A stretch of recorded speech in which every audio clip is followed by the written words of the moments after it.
Quais são os ofícios ou as funções que Jesus exerceu e exerce como mediador? E como ele exerce essas funções? Olá, eu sou o pastor Diego Rui, professor do curso de Teologia Reformada, e hoje nós vamos aprender um pouco mais sobre a obra do nosso Senhor. Mas antes, eu quero convidar você a curtir esse vídeo, a comentar a sua dúvida, a sua percepção, deixar seu comentário, a compartilhar também com outras pessoas e, por fim, se inscrever em nosso canal para que você receba as atualizações e conteúdos produzidos pela Sexta Igreja. Vamos lá para mais uma aula? Vamos começar agora.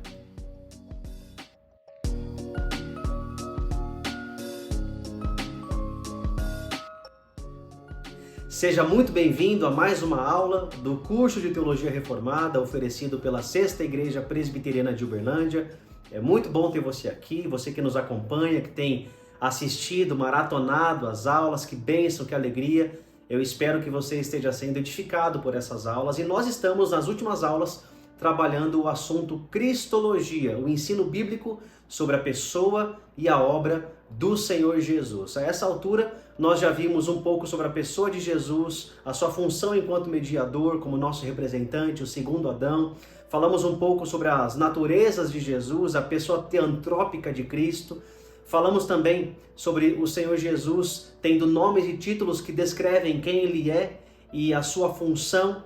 E hoje nós vamos pensar um pouco sobre os ofícios de Jesus. Vale lembrar que esse assunto dos ofícios está dentro de um bloco maior que nós trabalhamos na aula passada, chamado os estados do Senhor. Os estados de Cristo, quais sejam o estado de humilhação e também o estado de exaltação. Sendo assim, hoje nós falaremos sobre os ofícios ou as funções que o Senhor Jesus exerce enquanto mediador. É muito importante que você entenda esse aspecto dos ofícios ou funções dentro da função que ele exerce como mediador. Se você não entender a função como mediador, você não vai entender as funções ou os ofícios que ele exerce. Para a gente entender isso, nós precisamos voltar um pouco. Voltar lá para o início de tudo, lá para Gênesis, e olhar para Adão como exercendo algumas funções especiais. Adão, ele recebeu a ordem de Deus de governar, de dominar sobre a criação. Adão também recebeu a incumbência de Deus de comunicar a vontade de Deus à sua esposa e aos seus descendentes. Adão recebia as ordens de Deus, a vontade de Deus, a verdade de Deus, e então ele comunicava essa vontade, essa verdade de Deus para a criação. E Adão também estava lá como sendo o ponto de acesso entre a criação e o Criador. Adão era o grande representante da humanidade a Deus. Sendo assim, nós podemos falar que Adão exercia algumas funções mediatórias. Adão, enquanto governante da criação, ele era o mediador do governo de Deus na criação. Então ele exercia, de certa forma, a função de um rei, de um governante, representando a autoridade de Deus na criação. Adão, quando falava a verdade de Deus, comunicava a verdade de Deus para a criação, para sua esposa, para os descendentes, também agia de forma mediatória, se colocava entre Deus e a humanidade e ele comunicava a verdade. Um tipo de, talvez, função profética. E Adão, enquanto representante da humanidade a Deus, ele exercia também uma função mediatória, porque ele se colocava como representante, uma espécie de função sacerdotal. É claro que nós estamos usando esses termos que não existiam na época, então é até um anacronismo nós usarmos esses termos, mas vale a pena entendermos e colocá-los nessa categoria, porque essa é a semente do que serão as funções mediatórias que vemos no Antigo Testamento.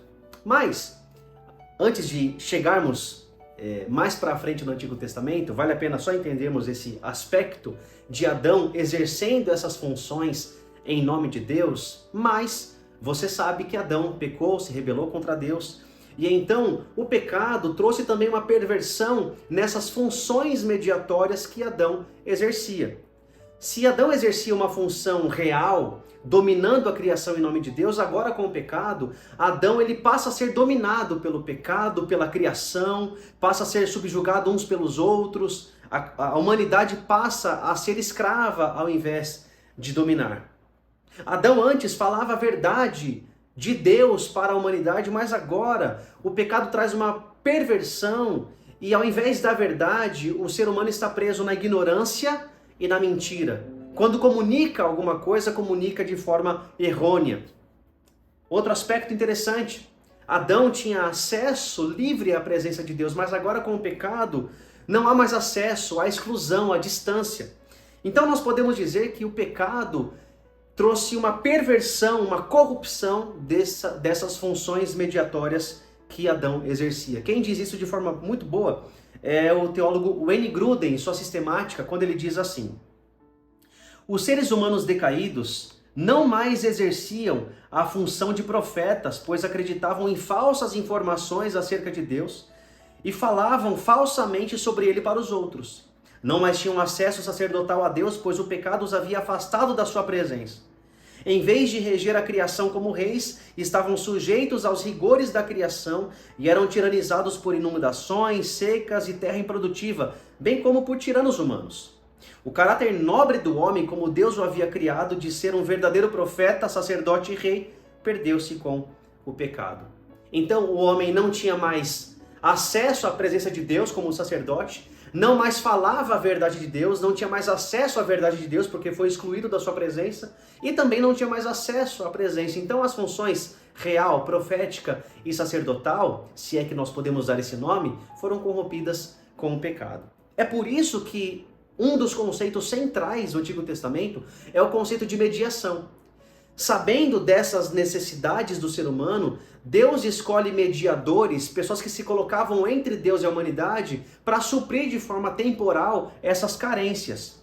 Quem diz isso é o teólogo Herman Bavinck, na sua dogmática, quando ele diz assim: o conceito de mediação no Antigo Testamento reside na constatação de que, por conta do pecado, os seres humanos não mais podiam atuar como profetas, sacerdotes e reis, e por isso sentiram a necessidade de pessoas especiais que, investidas desses ofícios, podiam tomar seu lugar, defender a causa de Deus com eles e sua causa com Deus. O homem, então, agora estava escravizado pelo pecado, escravizado pela mentira e excluído da presença de Deus. Então, Deus institui 3 ofícios para remediar de forma temporária essas necessidades. Como Deus faz isso? Para suprir a necessidade de acesso à verdade, Deus institui o ofício profético, alguém que falaria a verdade de Deus para o povo. Para suprir a necessidade de não mais serem escravos, mas serem governados de forma amorosa por Deus, Deus institui o ofício real. E para terem acesso à presença de Deus, Deus institui o ofício sacerdotal. Nós vamos entender um pouco agora cada um desses ofícios e como eles apontam para Jesus e como eles eram exercidos no Antigo Testamento. Começando pelo ofício profético. Nós temos 3 palavras, 3 termos hebraicos que descrevem um pouco dessa função profética. O primeiro termo é o termo hebraico navi.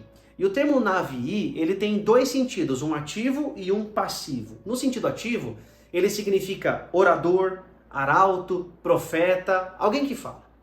No sentido passivo, ele significa aquele que é chamado, obviamente chamado para falar. Então, navi traduz essa ideia de alguém que é chamado para falar, vocacionado para falar. Os outros 2 termos, que são roê e rosé, significam vidente e expressam para nós a ideia de que o profeta é chamado para falar porque ele recebe revelações e comunicações sobrenaturais da parte de Deus. Nós vemos isso, por exemplo, esses elementos em Jeremias 1, 7, 9, a vocação de Jeremias. Apenas um exemplo que mostra para nós esses elementos. O texto diz assim: a todos a quem eu enviar, você irá e dirá tudo o que eu lhes ordenar. Não tenha medo deles, pois eu estou com você para protegê-lo, diz o Senhor. O Senhor estendeu a mão, tocou a minha boca e disse: agora ponho em sua boca as minhas palavras. Percebem aqui os 2 elementos? Ele é chamado para falar, porque ele recebeu de Deus palavras. Recebeu de forma sobrenatural palavras. Comentando sobre isso, o Dr. Heber Carlos de Campos diz o seguinte: o ofício profético era tido em altíssima conta nos tempos do Antigo Testamento porque os verdadeiros profetas eram os guias espirituais do povo de Deus. Afinal de contas, o profeta chegava com toda a autoridade divina diante do povo, pois recebia as palavras divinas, apresentando-se diante de reis e da nação hebraica como enviado de Deus. Era temido por suas palavras firmes, as quais trazia da parte de Deus. Ele era a voz divina para a nação nascida de Abraão. Profeta era alguém chamado por Deus para falar palavras de Deus ao povo. Agora, vamos pensar no ofício real. A palavra que resume essa função no Antigo Testamento é o termo Melech. E Melech significa rei ou governante. E o rei era alguém que exercia a autoridade de Deus sobre o povo.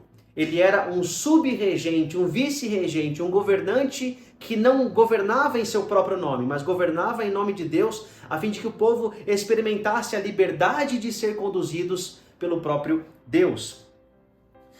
E na descrição do papel real, lá na lei, em Deuteronômio 17, nós vemos que o rei era alguém que exercia essa função de mediação, colocando em exercício a autoridade de Deus. Veja o que diz Deuteronômio 17, 18 a 20. Quando subir ao trono do seu reino, mandará fazer num rolo para seu uso pessoal uma cópia da lei que está aos cuidados dos sacerdotes levitas. Trará sempre essa cópia consigo e terá que lê-la todos os dias da sua vida para que aprenda a temer o Senhor, o seu Deus, e a cumprir fielmente todas as palavras desta lei e todos estes decretos. Isso fará que ele não se considere superior aos seus irmãos israelitas e que não se desvie da lei, nem para a direita nem para a esquerda. Assim prolongará o seu reinado sobre Israel, bem como o dos seus descendentes. Então vejam que o rei era alguém que deveria ler a lei e pautar a sua vida e o seu reinado na palavra de Deus. Ele não era autônomo, ele não fazia o que queria. Comentando sobre isso, o Richard Belcher diz assim: os reis de Israel deveriam ser diferentes dos reis do Antigo Oriente Próximo. Os reis israelitas não tinham poder absoluto. Eles estavam sujeitos a Deus e a sua palavra. Nisso, o rei não deveria se ver como diferente de qualquer outro israelita.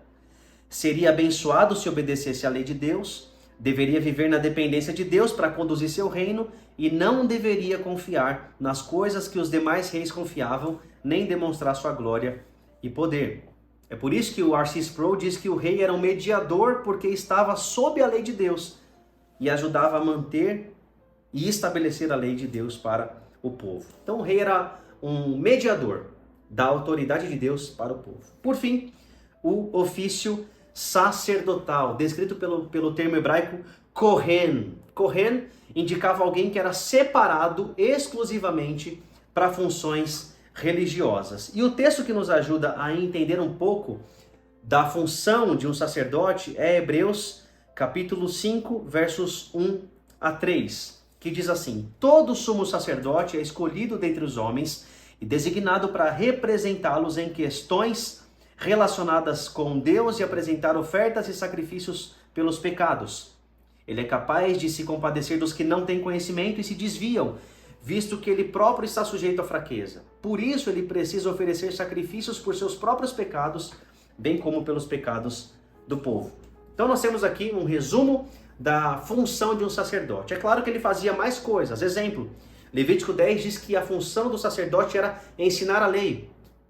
Número 6 diz que a função do sacerdote era pronunciar a bênção sobre o povo. Mas, se nós pudéssemos apontar quais eram as atividades centrais de um sacerdote, seriam duas: oferecer sacrifícios por si e pelos outros e também realizar intercessão. Essas eram as funções centrais da função sacerdotal. De modo que o François Turretini, em seu compêndio de teologia apologética, diz o seguinte: o sumo sacerdote era obrigado a fazer duas coisas em virtude do seu ofício. Primeiro, oferecer uma vítima sobre o altar de todos os holocaustos. Segundo, levar o sangue da vítima oferecida ao lugar santo e queimar incenso sobre o altar do incenso. Então nós temos aqui o resumo da função sacerdotal.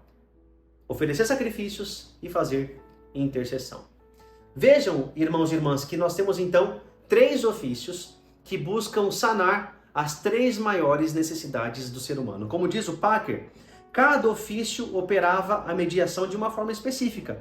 Os profetas falavam a Israel em nome de Deus, a fim de estabelecer a comunicação entre o Senhor e os israelitas. Os sacerdotes ofereciam sacrifícios a Deus, a fim de manter a comunhão entre os israelitas e o Senhor.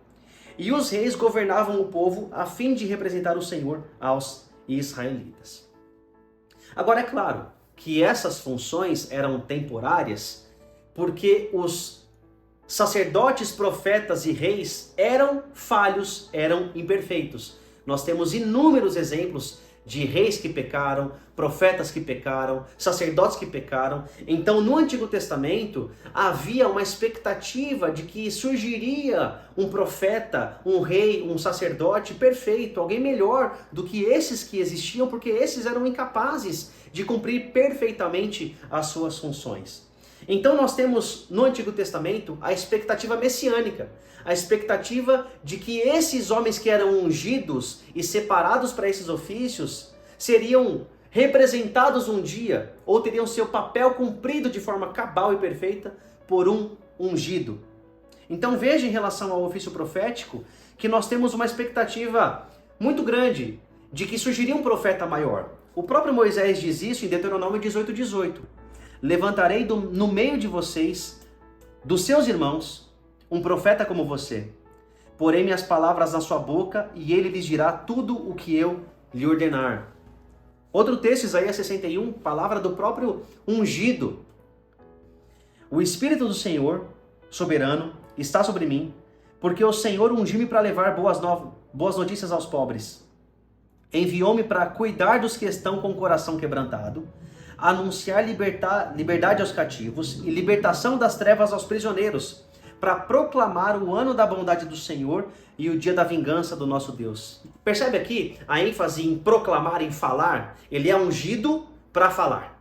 Então o Messias esperado seria um profeta, maior que Moisés, maior que todos, ungido para falar a verdade de Deus. Em relação aos ofícios real e sacerdotal, havia a expectativa que essas funções fossem unidas em uma pessoa só. Por exemplo, olha o que diz Zacarias 6, 12 e 13. Diga-lhe que assim diz o Senhor dos Exércitos: aqui está o homem cujo nome é Renovo, e ele sairá do seu lugar e construirá o templo do Senhor. Ele construirá o templo do Senhor, será revestido de majestade e se assentará em seu trono para governar. Ele será sacerdote no trono. E haverá harmonia entre os dois ofícios. A mesma ideia aparece no Salmo 110. Então veja, havia a expectativa que esse ungido seria rei e sacerdote ao mesmo tempo e também profeta. Isso é interessante porque ninguém no Antigo Testamento foi ao mesmo tempo profeta, sacerdote e rei. Nós temos Melquisedeque, que era rei e sacerdote, Davi, que era rei e profeta, mas rei, sacerdote e rei, nós não temos nenhum exemplo no Antigo Testamento. Então havia expectativa que viria um ungido, o Messias, o escolhido, para ser ao mesmo tempo rei, sacerdote e profeta. E aí nós chegamos então na pessoa de Jesus, o Cristo, o ungido, aquele que exerce essas funções de modo perfeito. Lá no Catecismo de Heidelberg, na pergunta 31, nós lemos assim: por que razão é ele chamado de Cristo, quer dizer ungido? Resposta: porque ele foi ordenado por Deus o Pai e ungido com o Espírito Santo para ser o nosso supremo profeta e mestre, que nos revelou completamente o propósito secreto e a vontade de Deus quanto à nossa redenção. Nosso único sumo sacerdote, o qual por um único sacrifício do seu corpo nos remiu e intercede continuamente por nós diante do Pai. E nosso Rei eterno, que nos governa pela sua palavra e por seu Espírito, e que nos defende e preserva na redenção que para nós conquistou. Veja que coisa maravilhosa. Comentando essa ideia de Jesus como um ungido, o rei, sacerdote e profeta, Turretini diz assim: a ignorância é curada pelo ofício profético, a culpa pelo sacerdotal, a tirania e corrupção do pecado pelo real. A luz profética se difunde nas trevas do erro. O mérito do sacerdote remove a culpa e nos granjeia a reconciliação. O poder do rei desfaz a escravidão do pecado e da morte. O profeta nos revela a Deus. O sacerdote nos guia a Deus. E o rei nos une e nos glorifica junto a Deus. O profeta ilumina a mente pelo espírito da iluminação. O sacerdote, pelo espírito de consolação, tranquiliza o coração e a consciência. O rei, pelo espírito de santificação, subjuga as afeições rebeldes. Jesus é o ungido, rei, sacerdote e profeta. Ungido de modo perfeito. Os reis, sacerdotes e profetas eram ungidos com óleo, o símbolo do Espírito Santo. Mas Jesus é ungido em seu batismo, o próprio Espírito desce sobre ele. Então ele é o rei, o sacerdote e o profeta. Vamos ver um pouco então como Jesus exerce essas funções. Jesus como profeta. Veja que ele mesmo se chama de profeta em Lucas 13:33. Mas preciso prosseguir hoje, amanhã e depois de amanhã, pois certamente nenhum profeta deve morrer fora de Jerusalém. Ele referindo-se a si mesmo como profeta. Depois, lá em Atos 3:19-22, nós temos a aplicação daquele texto que lemos de Deuteronômio, quando Moisés fala que surgiria um profeta como ele, dentre os irmãos que falaria a verdade. Esse texto é aplicado a Jesus. Depois nós temos também Hebreus 1, versos 1 e 2, que diz assim: há muito tempo Deus falou muitas vezes e de várias maneiras aos nossos antepassados por meio dos profetas, mas nestes últimos dias falou-nos por meio do Filho, a quem constituiu o herdeiro de todas as coisas e por meio de quem fez o universo. Jesus exerce a sua função profética de modo perfeito. E não só no Novo Testamento. Ele é o profeta também no Antigo Testamento. De dois modos, de modo imediato, se revelando diretamente a pessoas. Vemos, por exemplo, as manifestações do anjo do Senhor, o próprio Jesus em sua forma pré-encarnada. Então ele se revelava de forma imediata, mas também de forma mediata, usando pessoas. O próprio Pedro diz isso em 1 Pedro 1, 10 e 11, assim dizendo: foi a respeito dessa salvação que os profetas falaram da graça destinada a vocês e examinaram procurando saber o tempo e as circunstâncias para as quais apontava o Espírito de Cristo que neles estava. Então Jesus usa os profetas, então ele é o profeta no Antigo Testamento usando pessoas. E no Novo Testamento, no seu ministério, ele é o profeta porque ele fala com autoridade própria, não derivada. Os profetas do Antigo Testamento diziam: assim diz o Senhor. Já Jesus diz: em verdade, eu digo. Jesus não apenas fala a verdade, ele é a verdade encarnada. E ele é a pessoa que revela de modo perfeito a vontade, a pessoa do Pai. De modo que ele é aquele que no seu ministério exerce de modo perfeito a função profética. E depois da sua ascensão, ele continua exercendo a função profética através da igreja. Porque a igreja é a agente do reino de Deus que fala a verdade ao mundo. Então Jesus é o profeta por excelência. Lá no Catecismo Maior de Westminster, nós lemos na pergunta 43, como Cristo exerce as funções de profeta? Resposta: Cristo exerce as funções de profeta revelando à igreja em todos os tempos, pelo seu Espírito e pela palavra, por diversos modos de administração, toda a vontade de Deus em todas as coisas concernentes à sua edificação e salvação. Ele é o profeta por excelência, o profeta maior. Mas ele também é o rei.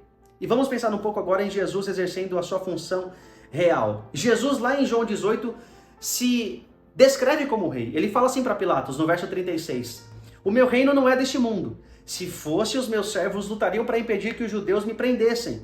Mas agora o meu reino não é daqui. Nós temos diversos textos que descrevem Jesus como sendo o rei maior, o rei dos reis, o senhor dos senhores. E na teologia nós costumamos dividir esse reinado de Cristo em dois blocos, a fins didáticos. Primeiro é o reino de poder e depois o reino de graça. O reino de poder é o reino que ele exerce sobre toda a criação, sobre o universo.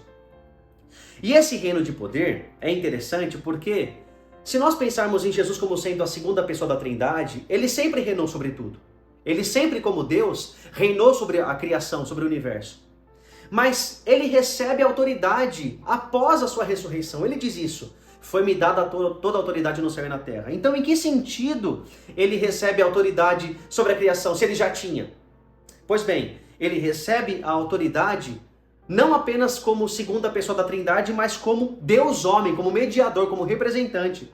Então, quando ele ressuscita, ele recebe uma autoridade ainda maior, digamos assim. É o mesmo reino, é o mesmo universo, a mesma autoridade que ele já tinha, mas agora como Deus homem. Esse reinado, então, começa quando ele é exaltado. Ele recebe o nome acima de todo nome. E esse reinado sobre o universo, esse reinado mediatório, como Deus homem, durará até a consumação do plano redentor de Deus e até que os inimigos de Deus sejam vencidos. Nós lemos isso em 1 Coríntios 15, 22 a 25, que diz assim: pois da mesma forma como em Adão todos morrem, em Cristo todos serão vivificados, mas cada um por sua vez.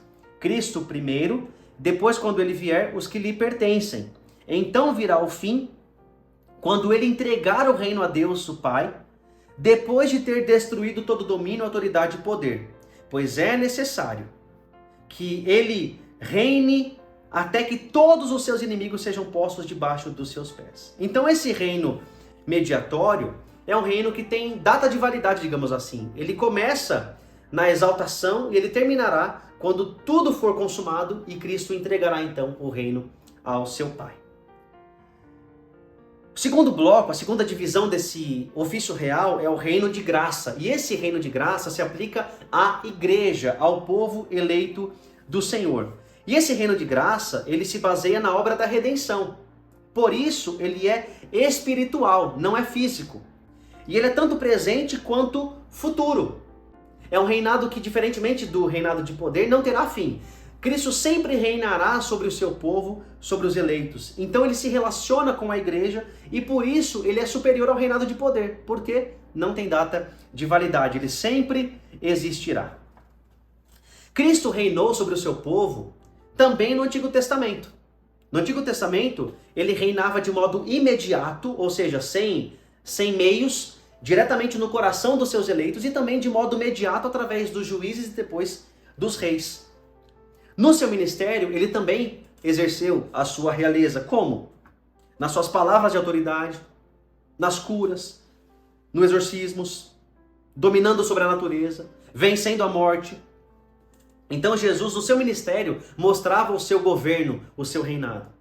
E depois da sua ascensão, ele continua governando a igreja através da palavra, do Espírito, dos oficiais que ele mesmo nomeia e vocaciona para a igreja. E por fim, ele, no reinado consumado, no final de todas as coisas, continuará reinando sobre o seu povo. De forma que o Catecismo Maior de Westminster resume isso da seguinte forma, na pergunta 45. Como Cristo exerce as funções de rei? Resposta. Cristo exerce as funções de rei, chamando do mundo um povo para si, dando-lhe oficiais, leis e disciplinas, para visivelmente os governar, dando a graça salvadora aos seus eleitos, recompensando a obediência deles e corrigindo-os por seus pecados, preservando-os e sustentando-os em todas as suas tentações e sofrimentos, restringindo e vencendo todos os seus inimigos e poderosamente dirigindo todas as coisas para a sua própria glória e para o bem do seu povo, e também castigando os que não conhecem a Deus nem obedecem o Evangelho. Então Cristo é o rei sobre a criação, o universo, e esse reino tem data de validade, e reino sobre a igreja, e esse reino jamais terá fim. Assim, nós encerramos essa aula que apresentou para nós os ofícios ou as funções de Cristo, mas faltou uma, o ofício ou a função sacerdotal. E essa função nós veremos na nossa próxima aula, então fique ligado, você precisa da próxima aula para encerrar esse conteúdo das funções do nosso Senhor. Eu espero que você tenha sido edificado, que tenha contribuído para o seu crescimento essa aula, e nós nos veremos na próxima aula, continuando o assunto Cristologia. Deus abençoe você e a sua casa. Fique na paz. Deus te abençoe.